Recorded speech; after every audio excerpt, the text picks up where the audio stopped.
নমস্কার বন্ধুরা, গোপলু কিচেনে আপনাদের সবাইকে স্বাগত। আজকে আপনাদের সাথে শেয়ার করব দারুণ সুস্বাদু ঝরঝরে ঝাল সুজির রেসিপি। খুবই কমন একটি রেসিপি, আপনাদের মধ্যে অনেকেই এই রেসিপিটি বানাতে পারেন। খুবই কম সময়ের মধ্যে আমি কিভাবে রেসিপিটা তৈরি করি সেটি আপনাদের সাথে শেয়ার করব। ঝাল সুজি বানানোর জন্য একটি শুকনো কড়াইয়ের মধ্যে আমি 200 গ্রাম সুজি নিয়ে নিয়েছি। এবার সুজিটা আমি 2 মিনিট ধরে ড্রাই রোস্ট করে নেব।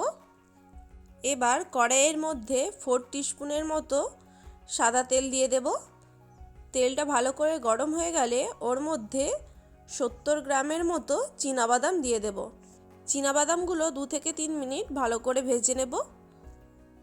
এরপর বাদামগুলো ভাজা হয়ে গেলে তেল থেকে ছেঁকে তুলে নেব। এরপর ওই একই তেলে দিয়ে দেব হাফ টিস্পুন সর্ষে। সর্ষেটা দেওয়ার পরেই দিয়ে দেব 15 থেকে 20টা কারি পাতা। এরপর ওর মধ্যে দিয়ে দেব একটি স্লাইস করে কেটে রাখা পেঁয়াজ। পেঁয়াজটা 1 মিনিট ধরে ভেজে নেব। এরপরই ওর মধ্যে দিয়ে দেব 4 থেকে 5টা কুচিয়ে রাখা কাঁচা লঙ্কা। পেঁয়াজ আর কাঁচা লঙ্কা এখানে ভালো করে ভেজে নেব। এবার এর মধ্যে দিয়ে দেব 1 টিস্পুনের মতো আদা বাটা। আদাটাও একটু ভেজে নেব।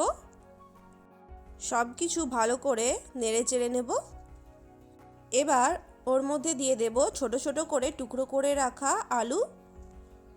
আলুটা দিয়ে ভালো করে সমস্ত কিছুর সাথে নাড়াচাড়া করে নেব। ওরই সাথে দিয়ে দেব টুকরো করে রাখা গাজর,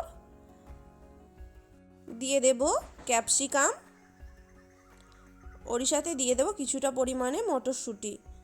এবার সমস্ত সবজিকে হাই ফ্লেমে কিছুক্ষণ ভেজে নেব। সবজিগুলো কিছুক্ষণ ভেজে নেওয়ার পর এবার ঢাকা দিয়ে 5 মিনিটের জন্য রেখে দেব, যাতে সবজিগুলো ভালো মতো সেদ্ধ হয়ে যায়।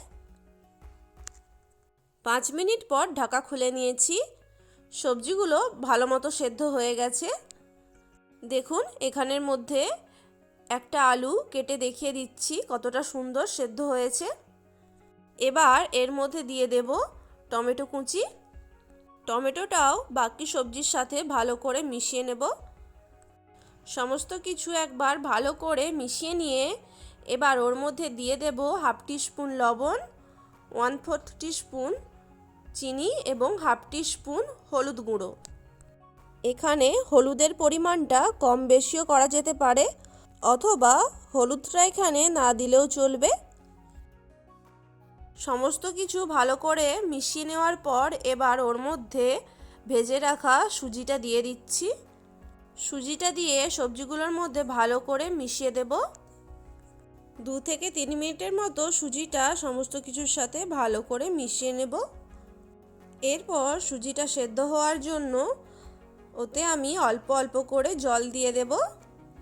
আমি 1 বাটি জল ব্যবহার করছি, মানে যেই বাটিতে সুজি নিয়েছিলাম সেই বাটিরই 1 বাটি জল ব্যবহার করব। তবে একসাথে পুরোটা জল দেব না, অল্প অল্প করে জল দিয়ে মেশাতে থাকব, যাতে সুজিটা ডেলা না পাকিয়ে যায়। এইভাবে যদি অল্প অল্প করে জল দিয়ে মেশানো হয় তাহলে সুজিটা একদম ঝরঝরে হবে। সব জলটা দিয়ে ভালো করে সুজির সাথে মিশিয়ে নেব। এর থেকে বেশি জল দেওয়া যাবে না, তাহলে সুজিটা ডেলা পাকিয়ে যাবে। এরপর এর মধ্যে ভেজে রাখা বাদামগুলো দিয়ে দেব। বাদামটা চাইলে শেষেও দেওয়া যেতে পারতো, তবে আমি এই অবস্থাতেই দিয়ে দিচ্ছি। এবার সমস্ত কিছু ভালো করে মিশিয়ে দিয়ে গ্যাসের ফ্লেমটা লো টু মিডিয়ামে রেখে ঢাকা দিয়ে রেখে দেব 2 মিনিটের জন্য। 2 মিনিট পর ঢাকা খুলে নিয়েছি। সুজিটা ভালো মতো সেদ্ধ হয়ে গেছে এবং কত সুন্দর ঝরঝরেও হয়ে গেছে। এবার এর মধ্যে আমি 1 টিস্পুনের মতো লেবুর রস দিয়ে দেব, যাতে সুজিটা একদমই যেন ঝরঝরে থাকে। লেবুর রসটা ভালো করে মিশিয়ে দিচ্ছি। দেখুন বন্ধুরা, আমার ঝরঝরে ঝাল সুজি তৈরি হয়ে গেল। এবার সবশেষে একটু ধনেপাতা কুচিয়ে ছড়িয়ে দেব। ফাইনালি আর একবার ভালো করে সমস্ত কিছুকে মিশিয়ে নিচ্ছি। সকালের জলখাবারে কিংবা সন্ধ্যের টিফিনে বানানোর জন্য খুবই সুন্দর একটি রেসিপি। খুবই কম সময়ের মধ্যে এই রেসিপিটি তৈরি হয়ে যায়। আজকের আমার ঝাল সুজির রেসিপিটা কেমন লাগলো বন্ধুরা, অবশ্যই কমেন্ট করে জানাবেন। ভালো লাগলে ভিডিওটিতে একটি লাইক করে দেবেন। আর আমার চ্যানেলে নতুন বন্ধু হয়ে থাকলে প্লিজ চ্যানেলটিকে সাবস্ক্রাইব করে পাশে থাকা বেল আইকনটি প্রেস করে দেবেন। ভালো থাকবেন, সুস্থ থাকবেন। রেসিপিটা সম্পূর্ণ দেখার জন্য অসংখ্য ধন্যবাদ।